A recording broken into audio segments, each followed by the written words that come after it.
Hello दोस्तों, हम पिछले अध्याय में वर्णों के बारे में जान चुके थे और इस अध्याय में जानेंगे वर्णों के भेद के बारे में, जो कि व्याकरण का कोर्स का पार्ट 2 है। तो चलिए जानते हैं बारी-बारी से। सबसे पहले हम इस वीडियो में जानेंगे पूरी डिटेल से स्वर वर्ण के बारे में। स्वर वर्ण, इसमें हम जानते हैं कि दोस्तों स्वर वर्ण को इंग्लिश में कहते हैं वोवेल। क्या बोलेंगे? वोवेल। अब इनका डेफिनेशन हो जाता है, जो अक्षर स्वयं से बोले जाते हैं उसी को हम स्वर वर्ण कहते हैं, या फिर स्वर वर्ण उन वर्णों को कहते हैं जिनका उच्चारण स्वयं होता है। इसमें हम लिखेंगे, जिसका उच्चारण स्वयं होता है उसे हम कहते हैं स्वर वर्ण। जिसका उच्चारण उच्चारण स्वयं होता है, स्वयं होता है, उसे कहते हैं स्वर वर्ण, उसे स्वर वर्ण कहते हैं। यानी कि इसमें क्या समझे, जिसका उच्चारण स्वयं होता है उसे हम कहते हैं स्वर वर्ण, या फिर इसमें यह भी बोल सकते हैं स्वर वर्ण उसे कहते हैं जो स्वयं से बोले जाते हैं। यानी स्वयं से बोलने जाने का मतलब है क्या, वो किसी दूसरे अक्षर की सहायता नहीं लेते हैं। और यहाँ पे जो है स्वर वर्ण में जो होता है क्या कि इसके उच्चारण स्थान के अनुसार से दो प्रकार के होते हैं। यानी कि इसका जो उच्चारण होता है वो दो प्रकार से होता है। जैसे कि पहला हो जाएगा दोस्तों कि मूल स्वर, एक होता है मूल स्वर। अब मूल स्वर के अंतर्गत आ जाएगा अ, आ, हर्षई, दीर्घई, हर्षऊ, दुर्गऊ। उसके बाद जैसे आप बोलते हैं री, ए, वो सब भी आ जाएगा यहाँ पे इस तरह से, मान लीजिए। यानी कि ये हो गया मूल स्वर। अब हम जानेंगे इसमें एक और स्वर आता है जिसको कहते हैं संयुक्त स्वर। इसमें एक और स्वर है जिसका नाम है संयुक्त स्वर। आप संयुक्त स्वर क्या होता है उनके बारे में जानते हैं। संयुक्त स्वर हो गया जैसे ए को आप लिख सकते हैं अ प्लस ए, इसको कहते हैं संयुक्त स्वर। यानी कि दो को जब स्वर आपस में मिलेगा तो उसी से संयुक्त स्वर बनता है। तो यहाँ पे दोस्तों एक और पॉइंट है इसमें, ये जो मूल स्वर है इनका दो भेद है। क्या है? यहाँ आप लिखेंगे मूल स्वर के दो भेद होते हैं। मूल स्वर के दो भेद होते हैं। यानी अगर कोई पूछा जाए कि मूल स्वर के कितने भेद होते हैं तो बोलेंगे दो। जिसमें पहला हो जाएगा, एक होता है ह्रस्व, एक होता है दीर्घ।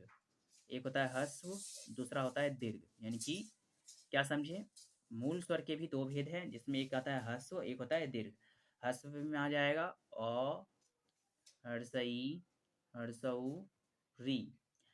और इसका मतलब क्या होता है ह्रस्व में, इसमें कम टाइम लगता है उच्चारण करने में। इसमें जो है उच्चारण करते टाइम हमें कम समय लगता है। और ये जो दीर्घ होता है यानी कि बड़ा, दीर्घ का मतलब ये होता है बड़ा। दीर्घई, यहाँ पे दुर्गऊ, ऐसे करके इसमें जो है ज़्यादा टाइम लगता है, यानी कि उसका दुगना लग जाता है। अगर इसको अ बोलने में जितना टाइम लगा उनसे ज़्यादा आ बोलने में लग जाता है। यानी कि इसमें डबल जोर पड़ता है दोस्तों। ये तो हो गया स्वर वर्ण के बारे में। स्वर वर्ण में क्या क्या समझे। स्वर वर्ण किसे कहते हैं, जो अक्षर स्वयं से बोले जाते हैं उसे स्वर वर्ण कहते हैं। स्वर वर्ण के जो है वो दो प्रकार होते हैं, जिसमें से एक होता है मूल स्वर, एक होता है संयुक्त स्वर। मूल स्वर कहते हैं अ आ हर्ष दीर्घ इसको। और संयुक्त स्वर कहते हैं जब दो को स्वर आपस में मिलता है उसे कहते हैं संयुक्त स्वर। उसके बाद मूल स्वर के जो है दो भेद होते हैं। तो पहला हो जाएगा ह्रस्व, दूसरा हो जाएगा दीर्घ। ठीक ना। तब हम आगे देखते हैं व्यंजन वर्ण के बारे में। व्यंजन वर्ण।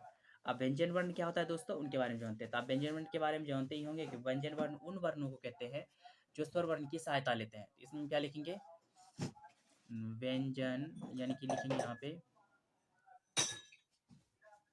व्यंजन वर्ण उसे कहते हैं, व्यंजन वर्ण उसे कहते हैं जो स्वर की सहायता लेते हैं, जो स्वर की सहायता से बोले जाते हैं, सहायता से बोले जाते हैं। यानी कि व्यंजन वर्ण का डिफिनेशन क्या हो जाएगा दोस्तों, जो स्वर की सहायता से बोले जाते हैं उसी कहते हैं हम व्यंजन वर्ण। अब हम आगे समझते हैं व्यंजन वर्ण के बाद आगे, और व्यंजन वर्ण में क्या क्या होता है। जैसे कि व्यंजन वर्ण हम एक एग्जाम्पल के माध्यम से आपको समझाते हैं। जैसे हम बोले थे उस टाइम क प्लस अ बराबर लिखते हैं यहाँ पे क, यानी कि क का जो है संधि विच्छेद क प्लस अ होता है, और अ जो है ये स्वर वर्ण है, इसी की सहायता से ये बोले जाते हैं।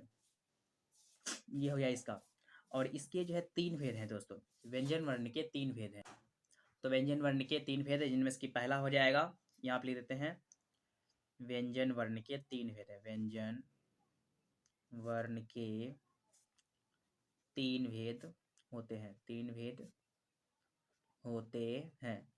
जिनमें से कि पहला हो जाएगा व्यंजन वर्ण के जो तीन भेद हैं वो हो जाता है इनके तीन भेद में स्पर्श, दूसरा हो जाएगा अंतः अस्थः, अंतः अस्थ, उसके बाद तथा हो जाएगा, यानी कि तीसरा नंबर का यहाँ पे दे देते हैं। तीसरा हो जाएगा दोस्तों उष्म।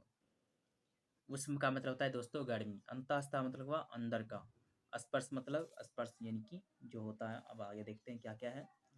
तो उसके बाद व्यंजन वर्ण में आपको एक चीज़ और देखने को मिलेगा दोस्तों कि कहीं-कहीं पे आपको मिलता है जैसे क वर्ग, च वर्ग, ट वर्ग ऐसे करके क वर्ग, च वर्ग। तो आप इसमें क्या करते होंगे स्कूल में या फिर छोटे-छोटे क्लास में नर्सरी, एलकेजी, यूकेजी में आपको ये सब देखने को मिलता होगा। अगर मान लीजिए इस तरह से रहता है, अगर क वर्ग बोल दिया तो क, ख लिख देते हैं यहाँ पे क, ख, ग, घ, अंग। इस तरह से आप पूरा का पूरा लिख देते हैं। ऐसे करके मतलब सबको आप भर देते हैं। ये सब हो गया इनके उसम वर्ण भी दोस्तों इसमें 4 हो जाएँगे, यानी कि जैसे होता है स्पर्श वर्ण, उसम वर्ण भी जो है तो दोस्तों वो 4 होते हैं। तब इन सभी के बारे में जानते हैं। उसके बाद सबसे पहले हम जान लेते हैं अंतःस्थ वर्ण। अंतःस्थ वर्ण कितना है? एक होता है दोस्तों अंतःस्थ वर्ण। तो अंतःस्थ वर्ण हो जाएगा यहाँ पे य, र, ल, व। ये हो गया अंतःस्थ वर्ण। एक होता है उष्म वर्ण। उष्म वर्ण का मतलब हो गया गर्मीला वर्ण। उष्म मतलब होता है गर्मी। उष्ण वर्ण भी है दोस्तों, वो 4 हो जाता है। इसके उच्चारण करते टाइम हमसे ज़ोर से बोला जाता है, यानी कि उसमें उच्चारण में जो है थोड़ा प्रेशर दिया जाता है। ये सब हो गए दोस्तों इनके 4 वर्ण। अगर आपको यह वीडियो पसंद आया दोस्तों, चैनल को सब्सक्राइब ज़रूर करें और मिलते हैं अगले वीडियो में पार्ट 3 के साथ। चलिए वीडियो को बंद करते हैं।